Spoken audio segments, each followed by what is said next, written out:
listeners. Murielle here for another episode of Rendezvous with Murielle, the podcast to inspire you to go for your dream and become magnetic to people, opportunities, and even love. If you don't know me, I'm a relationship coach, and I help women who tend to attract difficult relationships to shift both on a brain level and on an energy level to become someone who can attract the love that they really want. Today, I have the pleasure to interview Tammy Abbott, who's someone who's with me in Toastmasters, so I'm that lucky. And Tammy is widely known throughout the industry of real estate as one of the leading experts in real estate investing and property management. She's the founder and CEO of Results Realty, a leading real estate and property management company located across multiple states. Esteemed by her colleagues, she had produced and co-hosted her own real estate TV, ladies and gentlemen, TV show, Home Hunters, that aired for many years and is a highly sought after advisor on real estate investing. She has also been recognized with numerous awards throughout her career. So welcome, Tammy. I'm so happy to have you here. Thank you, Murielle. I'm really glad. Nice to be here also. Thank you. And I really wanted to interview Tammy because, first of all, she has an energy that is delightful. She's very positive, bubbly energy. I love that. Thank you. And she's really one person who lives her dreams, because not only does she have a successful business, but she also does many other things. So I'm going to let her tell you herself in her own words about her story and how she goes for her dreams and everything that she does. Thank you, Murielle. I just want to start out by saying that I went through a lot of years with a lot of self-growth and self-improvement. I read a lot of books. I actually started a group at my home, and several people got together. It varied through the years from just a few of us to like 10 or 15 people. Mm-hmm. It really started with James Ray, who has written several books. There has been some controversy about him, but it doesn't matter to me. I know what I got out of all his reading and learning. And what we would do in our group, and we called it the Success Group, is we would meet once a week on a Sunday, and it was for an hour. We went over all the different things in our life that we wanted to improve or change, mm-hmm. which included our mental health, our physical health, our spiritual health, our relationship health, our financial health. So those were the basic things that we monitored, and we would each week bring in the things, the challenges that we had that week with those different items, the things that worked for us then were successful so that we could share them with the group, mm-hmm. and help other people grow as well. And we would have different tasks and things that we would do during the week to help improve our lives. That included sharing books, sharing audio, which we would listen to in the car, usually when we were driving. Yeah, that's very inspiring. Yes. And other helpful exercises, which some of them were writing and documenting, and we would do a lot of goal setting and affirmation cards. I had them all over my house. I still do. And my favorite one is, my dad passed like 5 years ago, and his coffee cup I have right on my counter with some flowers in it, and it says, "Just be yourself. Everybody else is taken." I love this one too. That is like one of my favorite catchphrases. And I have gotten so much from having those phrases around my house. Anything that I was working on, I would have some little cards put around the house that were always written in the positive, because the energy that I put out into the universe is what I get back. So I want to phrase them in a positive way. My real estate company came from that success group that we had. I was afraid to start my own company. Of course, everybody always talks about wanting to start their own company, and everybody usually doesn't because of fear of success, fear of failure, fear of I'm not going to have enough money, fear of whatever it may be. I can't do it. What if it doesn't work out? Well, I had the same fears. That just helped me so much, having a group like what you do, right? You do the coaching, so you can help people become successful. It's the same thing. I had to have people around me who encouraged me and said, you know what, you can do it.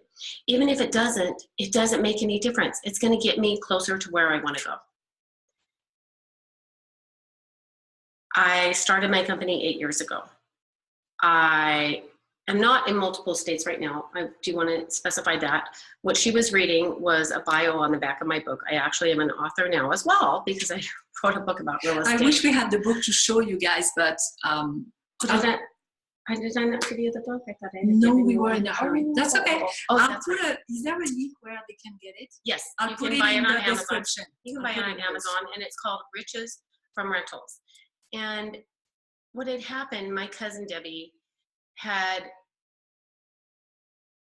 her husband was very, very successful in real estate, and he was an author of several books. And honestly, I would have never crossed my mind that I could actually write a book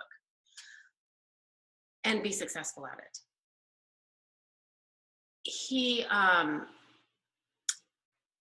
had done so many successful things, and so one of his books, How to Master the Art of Selling, his name is actually Tom Hopkins, was one of the books that really influenced my career, because he really gave me a lot of tips and helpful things in that book that helped me forever. What had started happening is my cousin had said, well, you know what? Your ideas could be in a book. And I'm like, what? Because my philosophy was, look, I'm just going to buy a rental house, because I'm in real estate. So I thought, I had a house that I was living in. I thought, you know what? I'm going to go ahead and rent that one out and buy another one, because I can still go in with a minimum down payment. So the first house, I think I paid 3.5%. It was an FHA loan. Well, the next one, because you can only have one FHA loan, was a 5% down. So I put 5% down on the next one and moved out of that one and moved into the next one.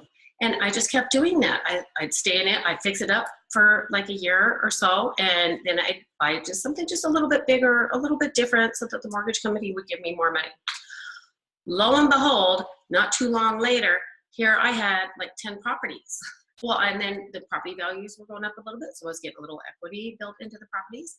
And so I sold one, and I took that money and split it up and put down payment on 2 properties. Now I had enough money for what an investor would put down at 20%. Well, I put tenants into these properties, and the tenants are paying off the mortgages. Yes. Do you know, I am so set for my retirement.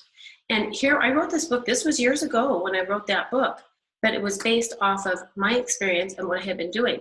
And sure enough, she was right. That is a great book. I have graphs and everything in there. It tells you exactly what to do, how to do the financing, how to pick out the real estate, how to fix it up, how to get a property management company or manage the property yourself.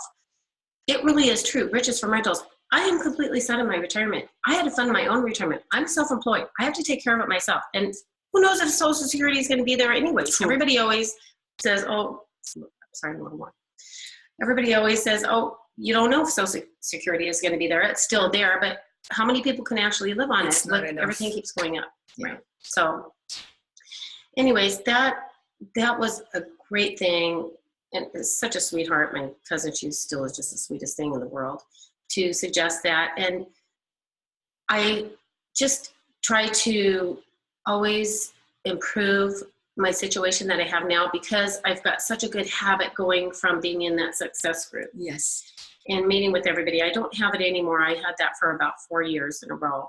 And then my life has just gotten so busy. The real estate company is doing phenomenal. And now I bought a building downtown, and I've done the whole thing by myself. I don't have any partners. I'm just a female out there doing everything.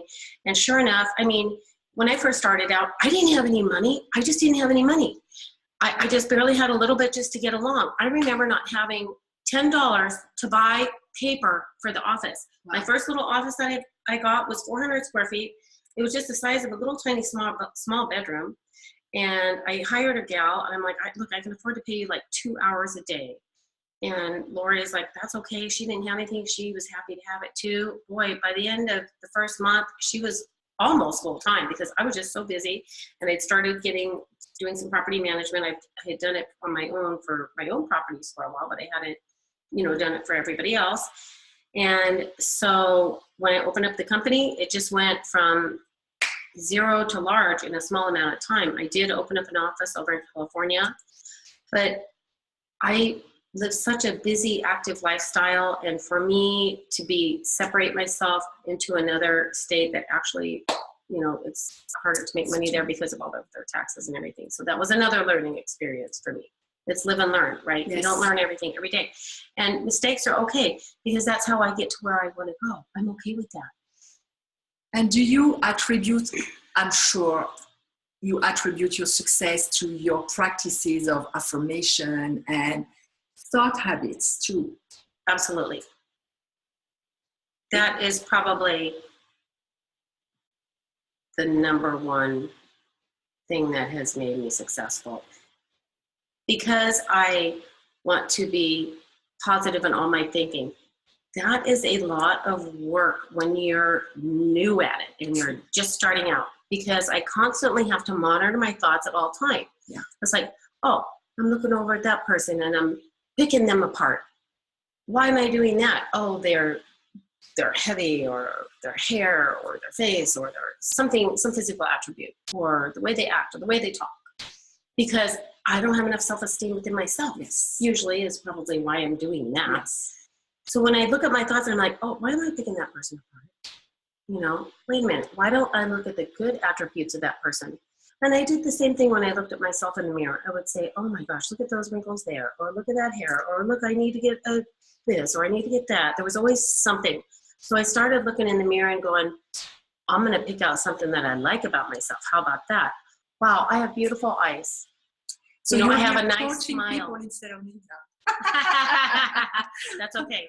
That's why we're attracted to each other, right? Yes, yes. But it's true. And I started realizing how much I actually did pick myself apart, let alone everybody else and everything else around me.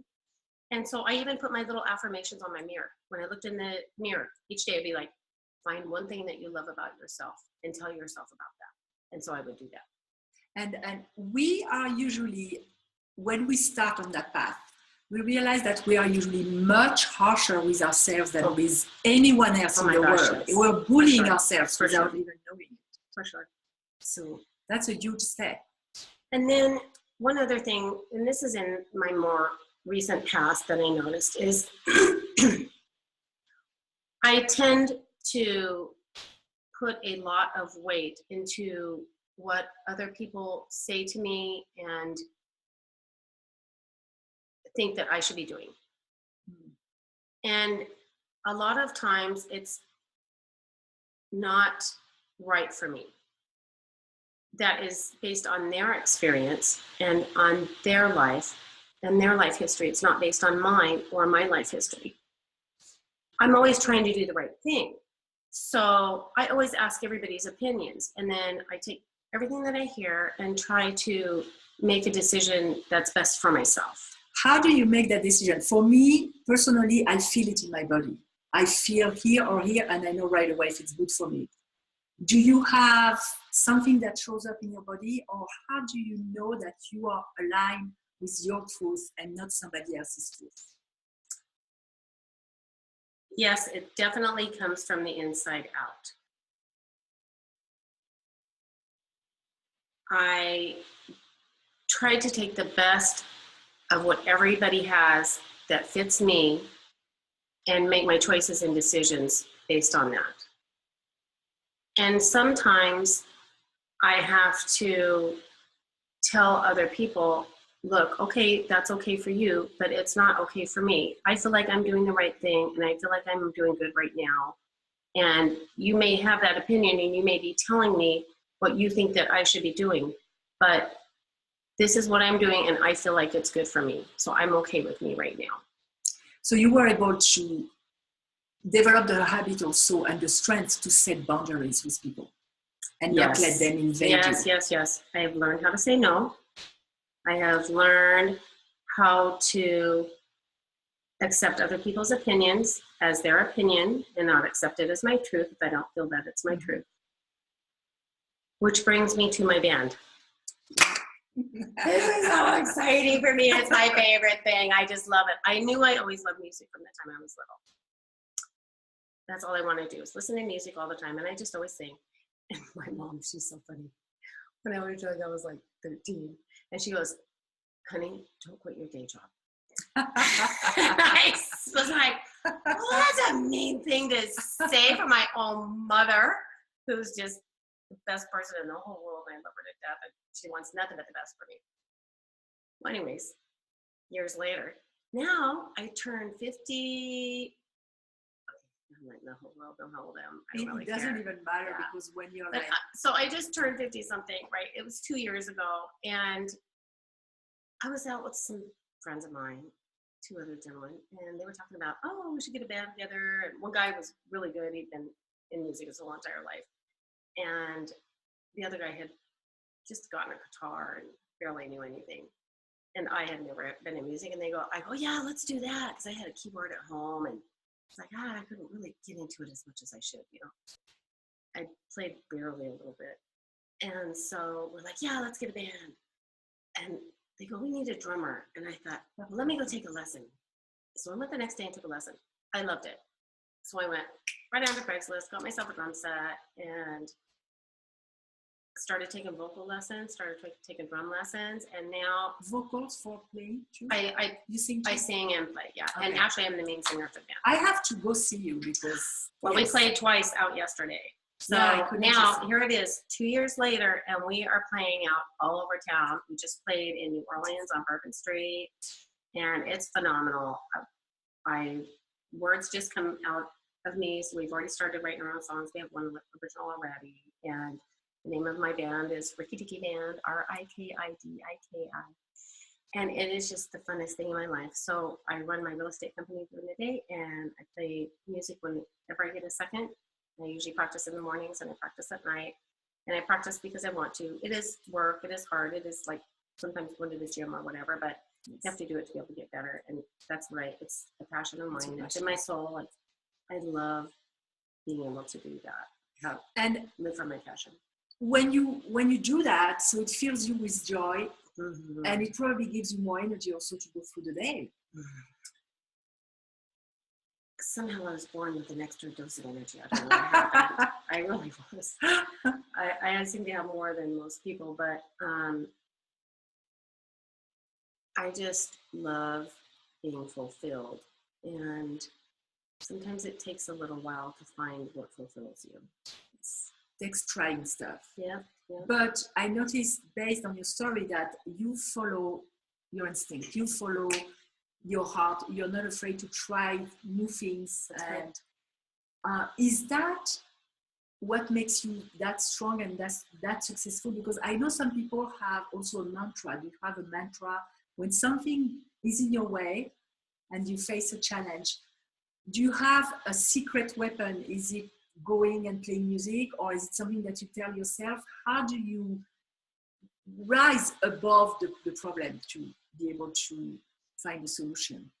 There isn't one exact way because it would depend on what the problem or the challenge is.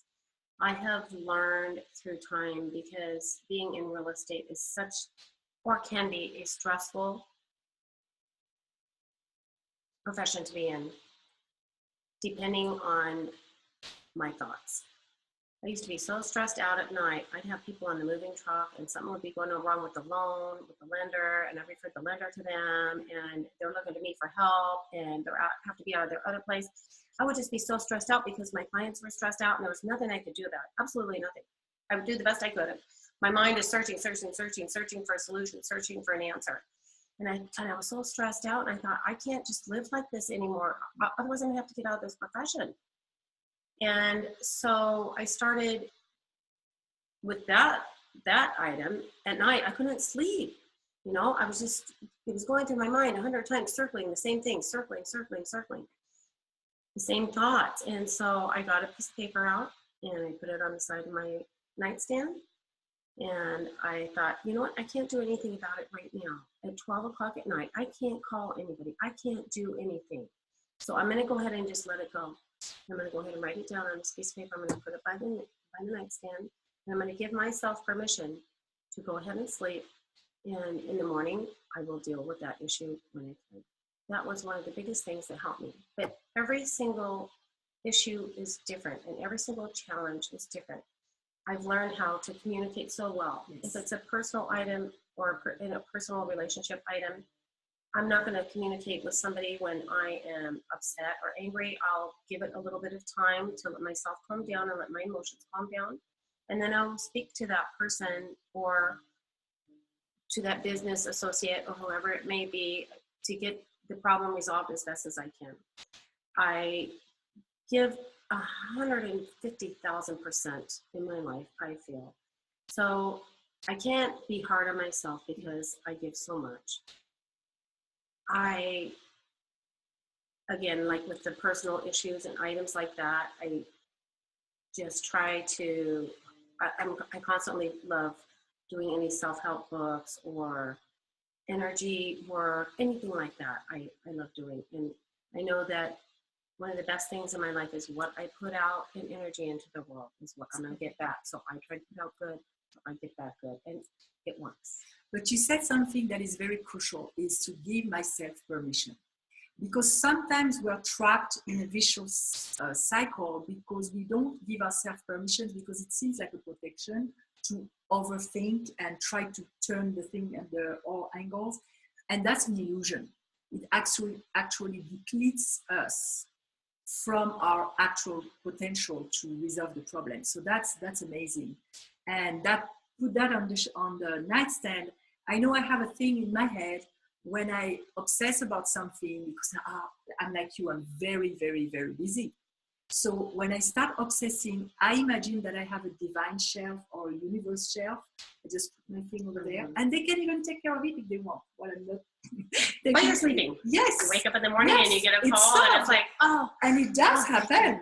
It does happen when you expect that something has your back, whether you call it God, the universe, whatever. It does solve problems for you. One of my favorite topics is self-love.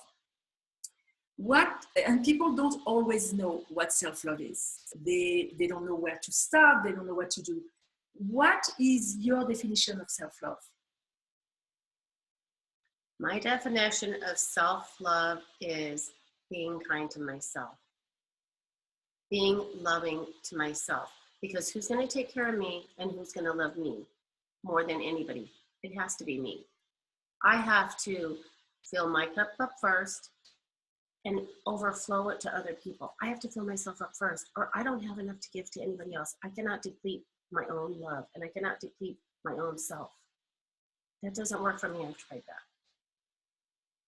So yes, that's absolutely true, and that's what I practice too. And when we have kids, sometimes for me, I was raised in a mentality that says you do everything for everybody first, but that doesn't work because then you're exhausted, you're resentful, it doesn't work. So filling yourself up is the only way to be able to be generous with the world. And so I suspect that this practice and this attitude has helped you being successful as well, right? For sure. Yeah. I had to develop that before I started my company. Mm-hmm. I had to do that before. My life has just taken off in so many ways that feels so good inside to me, but I definitely had to take care of that first.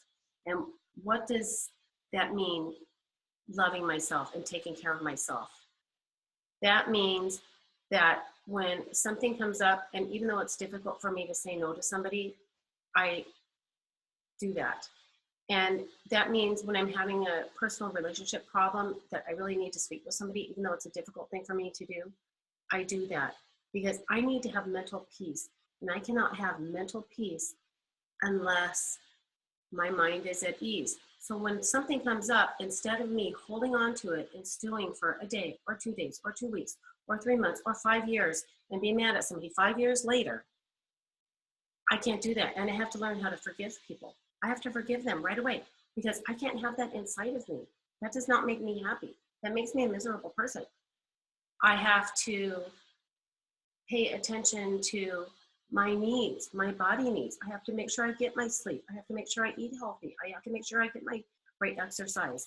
I have to make sure I'm taking care of things at my job.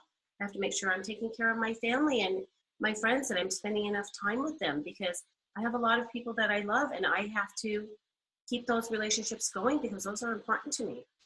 I have to take my dog out for a walk. He's the best dog in the whole world. Okay, it's my roommate's dog, but I love that dog. It's such a blessing when I got him. And he's just an old dog, but he never gets out for a walk. I want to take my dog out for a walk. He deserves it. That makes me feel good. It makes me feel good when I do things for other people, but I have to do it for myself first. And actually, you answered the question before I even asked it, because I was going to say, what do you do to love yourself? What are some of the practices? And you gave us a full list, which is great because it gives ideas to people. They think they have to go on a trip somewhere. Not necessarily. Tiny things that we can do throughout the day. Yes, it doesn't have to cost money.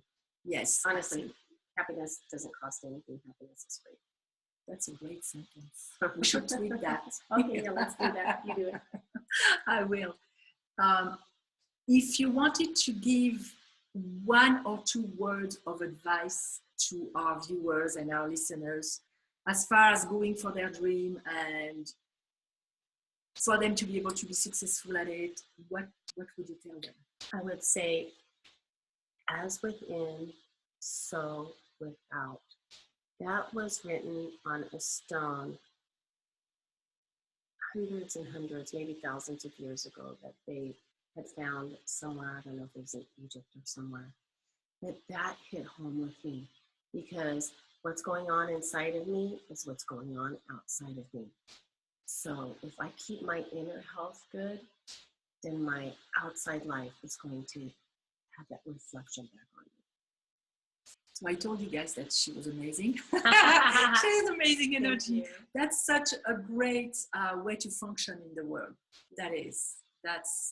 I always say the world is a mirror. Yes. You only see yourself. Yes. So if you like it, praise yourself. If you don't like it, change it. Yes. Don't beat yourself up. Because everything that we judge is something that we don't accept in one way or another in ourselves. So no space for bullying ourselves, but just remember, as within, so without. It's an amazing sentence. Where can people reach you if they want to find more information about you, or if they want to work with you to find their home and beautiful? Oh, thank you so much for asking or for saying that. The name of my company is Results Realty. We get results. We are located in Las Vegas, Nevada, downtown. We service all the areas of Las Vegas, Henderson, North Las Vegas, Boulder City. You can reach us by email or by our website. Our website is resultsrealty.com. And our email address, you could just email office@rrvegas.com. And again, my name is Tammy. I will be happy to help you or speak with you in any way. If you have any questions, please feel free to call at any time. I would be sure to return your call. And we do property management and sales as well of real estate. So we can help you with any of that. And again, my book is called Riches from Rentals. You can get that on Amazon.com. You can get that in hard book form if you would like. I think the cost on it is $14.99. I'll put the link. Oh yeah, that would be great. And or you can, get it in digital format as well. pennies on the dollar. Yeah. Yeah. But it's very informative. It has graphs and everything, and will set your future. My financial future is completely set. So And I'm my going to tenants are paying recommend off it to. all of my rentals right now. They're almost all paid off. Wow. It's just amazing. That's amazing. I'm amazed. Yeah. So gratitude. Thank you. Thank you. Thank you, Tammy, for You're accepting to do welcome. this interview. Thank you I for know a lot of having people are me. going to benefit from it. Aw, thank you. I And hope go buy everybody her book, does. because if you want to start on your journey to real estate, you need to know it. Yes, set your financial future. The easy Yes. way. Let the tenants pay off your mortgage for you. Exactly. It's much easier. Thank you, guys. I'll be here next week with another guest. And as usual, if you like this video, subscribe to my channel, share it with your friends. I am passionate about sharing inspiring stories so you too can go for your dream. See you next week. For questions or to apply for an interview, visit datelikeafrenchwoman.com.